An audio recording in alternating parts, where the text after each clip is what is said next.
তৃণমূল কংগ্রেসের সুপ্রিমো মমতা বন্দ্যোপাধ্যায় ও অভিষেক বন্দ্যোপাধ্যায় দলকে নির্দেশ দিয়েছেন কেন্দ্র সরকার যেভাবে জীবনদায়ী ওষুধের দাম বাড়িয়েছে তার বিরুদ্ধে প্রত্যেকটি ব্লকে তৃণমূল কংগ্রেসকে প্রতিবাদ মিছিল করার। দলের নির্দেশ মতো শুক্রবার বহরমপুরে বেলডাঙ্গা উত্তর 1 নম্বর ব্লকের তৃণমূল কংগ্রেসের সভাপতি দীপক কুমার মণ্ডলের নেতৃত্বে কয়েক হাজার কর্মী সমর্থকদের নিয়ে সুবিশাল মিছিল ও পথসভা করা হয়। উপস্থিত ছিলেন বিধায়ক হাসানুজ্জামান শেখ, জেলা তৃণমূল যুব কংগ্রেসের সভাপতি আসিফ আহমেদ সহ অন্যান্য নেতৃত্বরা।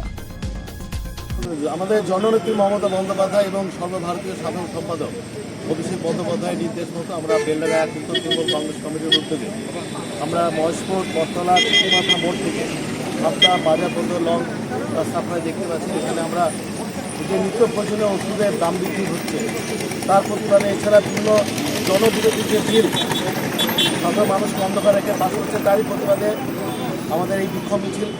এবং এই বিক্ষোভ মিছিলে দেখতে পাচ্ছি সাধারণ মানুষ তৃণমূল কংগ্রেসের সৈনিকদের যে উচ্ছ্বাস প্রমাণিত হচ্ছে যে এখানে সাধারণ মানুষ বিজেপি সরকারের উপর বিশ্বাস নেই, আস্থা নাই এবং শত শত হাজার হাজার মানুষ আজকে বিক্ষোভ সমাবেশে সামিল হয়েছে এবং মানুষ স্বতঃস্ফূর্তভাবে তাদের বিক্ষোভ দেখাচ্ছে।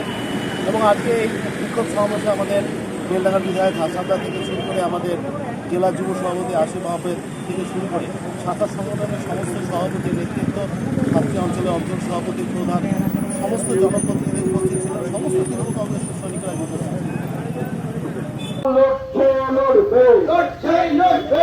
নরেন্দ্র মোদী দূর হতো, নরেন্দ্র মোদী ভারতের মোদী থেকে দূর হতো।